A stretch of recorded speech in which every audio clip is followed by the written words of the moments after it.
એક વસ્તુ સમજી રાખજો, અહીં લખ્યું હશે ને એ કોઈ લઈ નહીં જાય, અને અહીં નહીં લખ્યું હોય ને એ તું લાખ પ્રયત્ન કરીશ ને તોય નહીં આવે. એ સિદ્ધાંત છે. એમાં રાઈટ ઓર રોંગ? 100%. તો પછી ખોટું શું કામ કરે છે તું?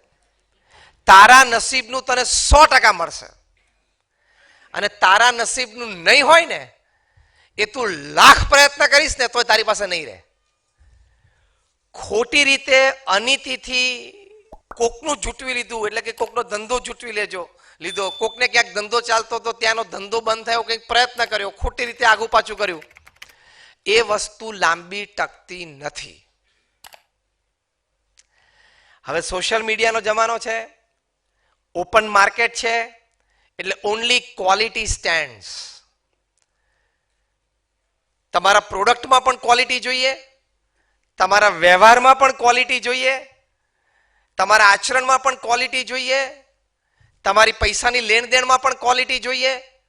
Only and only quality stands. નીતિમત્તા અને પ્રામાણિકતા જ ઉભા રહે છે લાંબે ગાળે, બાકી નથી ઉભા રહેતા. બે ભાઈઓએ સાથે શરૂઆત કરી. એક ભાઈ દુનિયાના પ્રથમ 5 અબજોપતિમાં આવી ગયા, અને બીજા ભાઈને જેલમાં જવાના પ્રશ્નો આવી ગયેલા. નીતિમત્તા, પ્રામાણિકતા, નૈતિકતા જો તમે ચૂકો તો તમે ગમે ત્યાં હો, ગમે તે કક્ષામાં હો, ગમે તે દરજ્જાએ હો, પણ પડતી નક્કી અને નક્કી છે જ. એટલે એથિકલ વેલ્યુઝ કોઈ દિવસ ચૂકવા નહીં, ખાનદાની કોઈ દિવસ ચૂકવી નહીં. અડધા ટુકડો રોટલો કૂતરાના મોઢામાં હોય, તમે રાત્રે 12 વાગે જોજો, રોડ બધા શાંત થઈ જાય ને, એટલે આપણે બધા મૂળ રોડ ઉપરથી આગા થઈ ગયા ને પછી બધા કૂતરાઓ રોડ ઉપર આવતા હોય છે 12 વાગે, તમે જોજો. અને અડધો ટુકડો કોકના મોઢામાં, એટલે બીજો એ ભસે અથવા એની પાછળ દોડે અથવા તેનું લઈ લેવાનો પ્રયત્ન કરે. હવે રોડ ઉપર જે રાત્રે 12 વાગે કાર્યક્રમ થાય છે, બીજે દિવસે બપોરે 12 વાગે મિલન મોલમાં પણ થાય, ખોટું સાચું? સમજ્યા કે ના સમજ્યા? કોકનું લઈ લેવું, કોકનું પડાવી લેવું એ મનુષ્યની ખાનદાની નથી. જીવન તો એવા સિદ્ધાંતથી જીવવું, એ એની મહેનત કરે છે, એ એનું નસીબ ભોગવે છે, એની રીતે સુખી છે. હું મારી મહેનત કરીશ, હું મારું પ્રારબ્ધ ભોગવીશ, હું મારી રીતે સુખી રહીશ. એ છે, હું છું. He is he, I am I. Simple. તો કેટલા સ્વતંત્રપણે શાંતિથી જીવી શકીએ?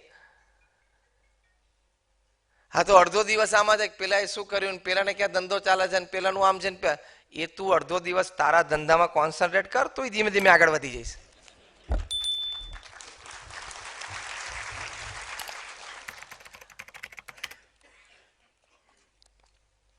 એટલે કોઈના પ્રત્યે ઈર્ષ્યાભાવ રાખવાથી પણ તમે આગળ વધી શકતા નથી.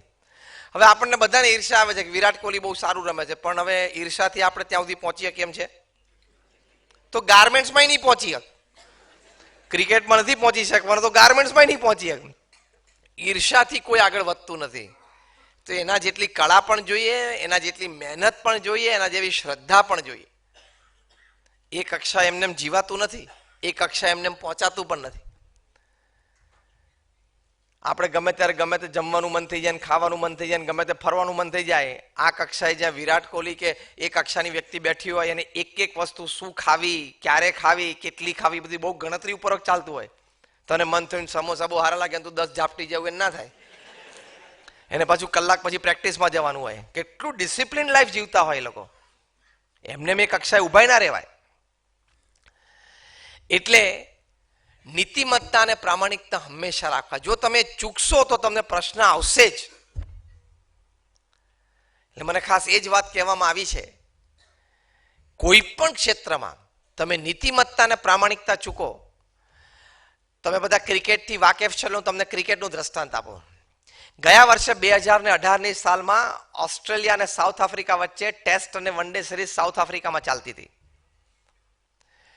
એમાં પ્રશ્ન એવો થયો કે ઓસ્ટ્રેલિયાના એક ખેલાડીએ ખિસ્સામાંથી એક નાનું પતરું કાઢીને બોલ ઉપર ઘસ્યું. બોલ ટેમ્પરિંગનો મોટો કેસ બનેલો, જે વિડીયો કેમેરામાં પકડી ગયું. અને એમાં કેસ પછી આગળ ચાલ્યો, એટલે 3 જણાને ઉપર 1 વર્ષનો બેન આવી ગયો. એક તો સ્ટીવ સ્મિથ, ઓસ્ટ્રેલિયાના કેપ્ટન, જે બહુ જ સારા બેટ્સમેન છે. બીજા હતા ડેવિડ વોર્નર, જેનો ઓપનિંગ બેટ્સમેન હતા, એમની ઉપર પણ 1 વર્ષનો બેન આવી ગયો. અને ત્રીજા જેને એકચ્યુઅલ પતરી ઘસેલી ને, બેનક્રોફ્ટ, એ તો નવો તો રમતો ભરાઈ ગયો તે આવી ગયો અંદર. એટલે ત્રણેય ઉપર 1 વર્ષનો બેન આવી ગયો. આર્થિક તો ઠીક છે, 1 વર્ષની નુકસાની આ લોકોને કંઈ બહુ નડે નહીં, કારણ કે એની કમાણી એવી હોય. પણ આબરૂ, ઇજ્જત અને પ્રતિષ્ઠા એ જે અબજો રૂપિયાની ગઈ એ પાછી આવે. આજથી 20 વર્ષ પછી, કદાચ એ વધારે સમય બોલ્યો, પણ કદાચથી 5-7 વર્ષ પછી સ્ટીવ સ્મિથ કે ડેવિડ વોર્નર 25, 40 કે 50 સદીઓ મારશે ને, તોય ખૂણે ખાંચરે એના વિશે સારું લખાતું હશે ને, તો 1 લીટી તો લખાશે જ કે મૂળ તો આની ઉપર એકવાર 1 વર્ષ બેન આવી ગયેલો 10 વર્ષ પહેલા, એ તો લખાશે જ. એ કાયમનું કાળું ટીલું રહી ગયું. એટલે બીજી વાત આ શીખજો, નીતિમત્તા અને પ્રામાણિકતામાં પ્રશ્ન આવે તો કાયમનું એક નાનું એવું કાળું ટીલું આખી દુનિયા જોઈ શકશે, આખી દુનિયા જોઈ શકશે. અને પછી તમે સુપ્રીમ કોર્ટમાંથી પણ તમે ગમે તેમ કરી નિર્દોષ છૂટી જાઓ તો પણ બીસીસીઆઈ તમને માફ કરવા તૈયાર ન પણ થાય. ભારતના એક પેસ બોલરને પ્રશ્ન છે અત્યારે, ખોટું ના નીતિમત્તા કરો એટલે પ્રશ્ન આવે જ. એમણે એવું કર્યું કે પેલી T20 રમાય ને 20 ઓવરની, એટલે એમને સ્પોટ ફિક્સિંગ કર્યું. પેસ બોલર હોય એટલે કેપ્ટન એની પાસે 2 ઓવર શરૂઆતમાં નંખાવે, પહેલી ને ત્રીજી અથવા બીજી ને ચોથી, અને પછી છેલ્લી 18મી 20મી છેલ્લી 2 ઓવર પછી નંખાવે, જેવી રમતની સિચ્યુએશન. પણ એને 1-2 ઓવર માટે પાછળ બાકી રાખે. તો આ ભાઈ એવું નક્કી કરેલું કે બીજી સ્પેલમાં આવું ને ત્યારે હું મારો ખિસ્સામાંથી રૂમાલ અડધો બહાર રાખું ને, એટલે તમારે બુકીઓ સમજી જવાનું કે આ ઓવરમાં 20 રન આપીશ.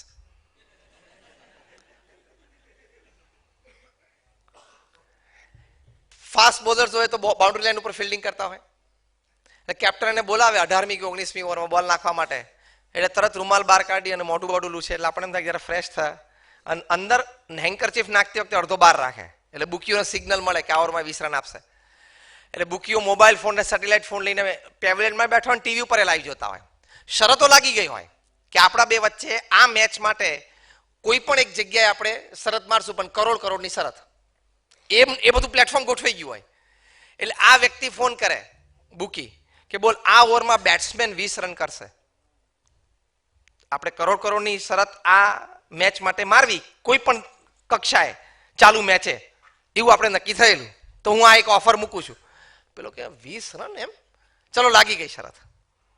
કઈ પેલો અડધો હેન્કરચીફ બહાર રાખ્યો એટલે સિગ્નલ તો ગયું જ છે કે 20 રન આપીશ જ. એટલે પછી કવર બાઉન્ડ્રી ખસેડે, આઉટસાઇડ ધી ઓફ સ્ટમ્પ બોલ નાખે, ઓવરપીટ ડિલિવરી નાખે, ડીપ ફાઇન લેગ ખસેડી લે, શોર્ટ પીટ ડિલિવરી નાખે. 5મો બોલ પૂરો થઈને 20 રન જો બેટ્સમેને સ્કોર ના કર્યા હોય ને, તો 6ઠ્ઠો બોલ નો બોલ જાય. 6ઠ્ઠા બોલમાં બેટ્સમેન ચોકો ના મારે ને તો 7મો બોલ વાઇડ પડે, કારણ કે બેટ્સમેને ગમે તેમ 20 તો પૂરા કરાવવાના ને. અને એક બોલ માટે આ બોલરને 15 લાખ રૂપિયા મળતા. એટલે 6 બોલની 1 ઓવર, 2.5 મિનિટની મહેનત અને 15 છક 90 લાખ રૂપિયા. શું તમે ગાર્મેન્ટમાં ધંધો કરી લેવાના?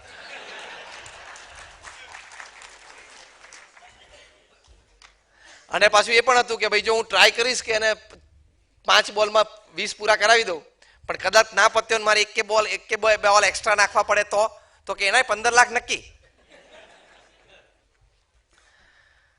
હવે આવા પૈસા કોને શરૂઆતમાં ના ગમે? અને પછી એમના મિત્ર સાથે અહીંયા મલાડમાં ઇનઓર્બિટમાં મોલમાં ખરીદી કરવા જાય તો એક ખરીદીનું બિલ 50 લાખ, 60 લાખ, 90 લાખ, કારણ કે પૈસાનો તો ધોધ વરસતો હતો. કોકને ડાઉટ ગયો કે જે બાજુથી ફિલ્ડિંગ ખસે છે એ બાજુ કેમ ચોકા વાગે? કોક તો બુદ્ધિશાળી બેઠા હોય ને. પછી દિલ્હી પોલીસને આ વાતની માહિતી મળી. દિલ્હી પોલીસે એમના ફોન કોલ રેકોર્ડિંગ ચાલુ કર્યા અને ખબર પડી કે આ તો સ્પોટ ફિક્સિંગ છે. ચાલુ આઈપીએલ એમને ઉપાડી લીધા અને ત્યાં તિહારમાં રાખ્યા અને કસ્ટડીમાં રાખ્યા અને પૂછપરછ કરીને બીસીસીઆઈએ 5 વર્ષનો બેન મૂકી દીધો કે હવે તમારે જિંદગીમાં કોઈ દિવસ અહીંયા મિલન મોલમાં આવીને ગાર્મેન્ટ ધંધો કરવાનો નહીં. ખબર પડી? એ ભાઈને એવું કહેવામાં આવ્યું કે તમારે ક્રિકેટના ગ્રાઉન્ડ ઉપર જઈને ક્યારેય બોલ પકડવાનો નહીં. તમે શાંતિથી ઘરે બેસો, બેસાડી દીધા. એટલે નીતિ નિયમ અને સિદ્ધાંત સાથે ચેડા કરીને કોઈ દિવસ કોઈ વ્યક્તિ સફળ થઈ નથી, થશે નહીં. કદાચ એક બે સોદા ખોટી રીતે તમારા હાથમાં આવી પણ ગયા, થોડો માલ મળી પણ ગયો, પણ એ ખરાબ રીતે પાછો આજે નહીં તો વર્ષે કે 2 વર્ષે કે 5 વર્ષે પાછો જતો રહેશે જ. એ સિદ્ધાંત છે. ખોટું લાંબુ ટકતું નથી, લાંબુ જે ટકે હંમેશા સાચું જ હોય. ખોટું કરીને કોઈ મોટું થયું નથી, કોઈ થશે નહીં, અને કદાચ કોઈક થોડું ઘણું થઈ ગયું તો એનાથી ડબલ નીચો આવીને પછડાશે. એટલે નીતિમત્તા હંમેશા ચોખ્ખી રાખજો ને. અંગ્રેજીમાં એક સરસ કહેવત છે, no pillow is as soft as a clear કોન્સાયન્સ.